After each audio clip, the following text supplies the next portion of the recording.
Hello everyone, Spencer here, also known as ScreenSpeak, and in today's video, this is my Masters of the Universe! I have the power to give you this review. So without further ado, let's discuss.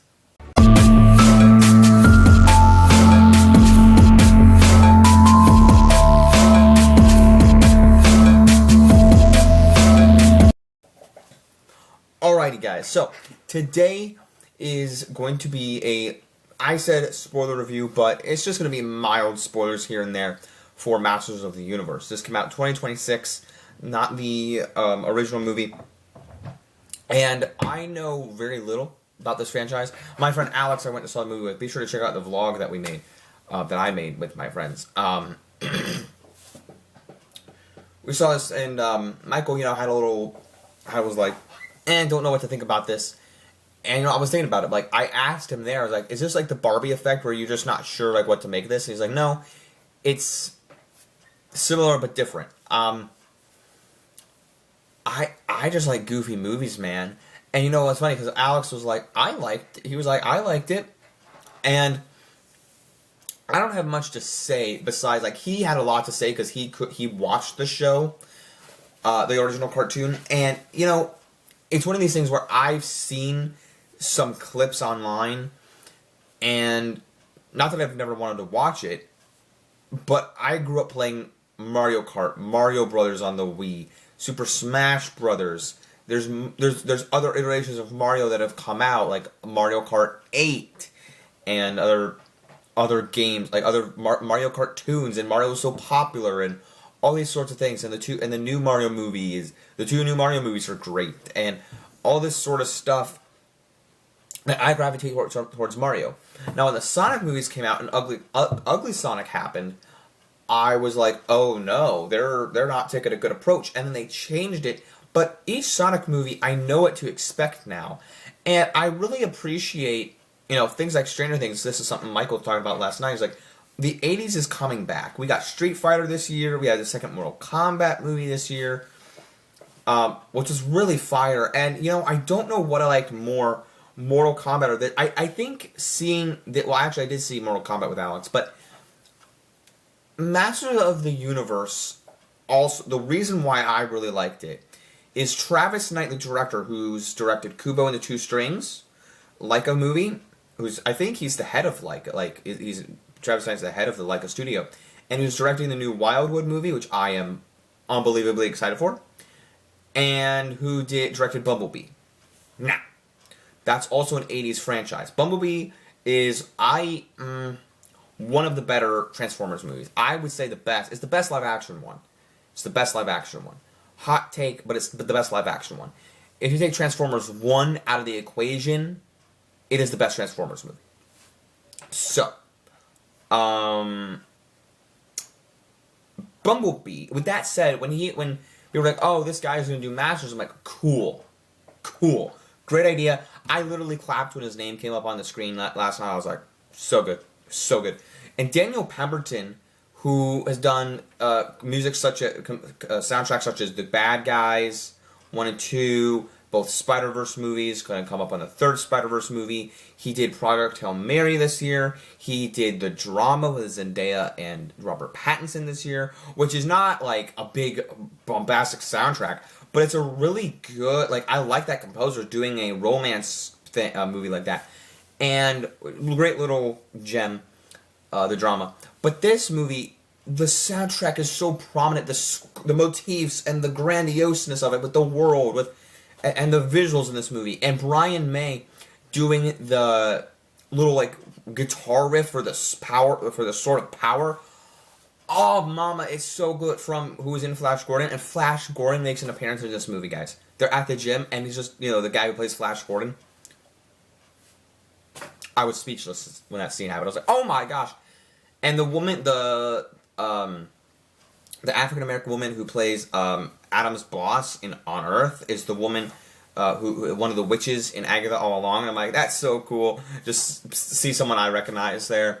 Idris Elba plays Man-in-Arms, and all the other characters, all the other, Mecha Neck, and there's some weird inappropriate jokes, though. I will say that much. I think this from like a 4.5 stars. I think where this gets knocked off is like all the inappropriate jokes, and I don't know who this movie was targeted towards, but besides that, the director Travis Knight, who did Bumblebee, who did Kubo, who's doing Wildwood, a movie I'm very interested in, and 2 movies I really liked. I love Kubo, and my favorite Leica film thus far. Bumblebee I really loved as a Transformers movie, and really enjoyed that.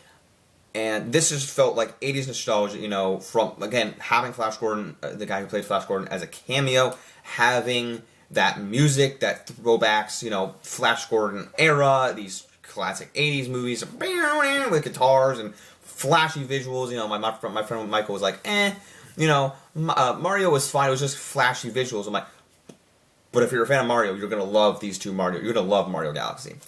And I enjoy Masters of the Universe for what it was in that moment. But my friend Alex, you know, I am glad that he enjoyed it in his own way. Only disappointment for him, as he was mentioning, I think he mentioned in the vlog, that Argo was just in the credit, one of the end credit scenes. So there's 2 end credit scenes, and then there's She-Ra, who makes an appearance, who we don't know who it is, kind of like the Minecraft effect. I can't wait for the next Minecraft movie either. But this, I don't know if we'll get a sequel to it, but I'm glad it exists. That's all I'm saying. I know there's people ranting and raving like, why did we get this? Just didn't need to be made. It didn't make that much money. However, I'm going to go see Disclosure Day with my dad next week, and I'm not hearing a whole lot of positivity. I'm hearing some good reviews, but I'm not hearing a whole lot of good positivity. So I love Steven Spielberg, but this movie I might have like enjoyed more. And I really like Scary Movie. If you haven't seen my Scary Movie 6 review, please check that out. I thought it was hilarious. Gonna watch the first Scary Movie with my parents tonight. So hopefully that goes well. Dude, like I really like this movie. The visuals, the soundtrack, the composer Daniel Pemberton, the Brian May inclusion, the cast, just, you know, the stuff on Earth, like the way they pace this movie, it's pretty good. Like my friend was like, oh well, we don't really know Adam's full backstory on Earth, or backstory, like once we start meeting him, and I'm like, you grow with him as a character. There's some stuff by the end, like I feel like it gets cheesier as it goes. But the cheese, though, Skeletor was great. Jared Leto, that's another thing. I almost ended this video. I'm a nutcase. There's cheese in it, you know, which is, I think, a good thing. See, one of the things is I am a sucker for cheesy movies. I don't think Thor: Love and Thunder is a great movie, but I think that when the cheesiness happens in it, there's some bad stuff. There's some dumb stuff in Thor: Love and Thunder, but I think like the goats or other things in Thor: Love and Thunder is really quite stupidly fun, that I have a fun time with it, where other people don't. See, I think Ant-Man is a worse movie than Thor: Love and Thunder is, but take that with what you will. But I was thinking, like, watching Masters, I'm like, okay, this is kind of dumb stuff that, like, Thor: Love and Thunder kind of is, where people like, well, I don't know what's going on right now. But Skeletor is a gem in the movie. Jared Leto, his face is not there, but people are still mad about Jared Leto, and I don't know if that made this movie flop too. I'm wondering that. But like I said, I had a great time at the theaters. Summer movies I'm really enjoying, except I think Mando is the worst one. But that was like last year. Like, okay, the Lilo and Stitch movie was kind of mid, so that's kind of how I'm feeling. Like, all right, I had some fun with Mando and Grogu. What was the first one? Mortal Kombat. An Obsession was awesome. Scary Movie, Masters of the Universe, really thoroughly enjoyed those.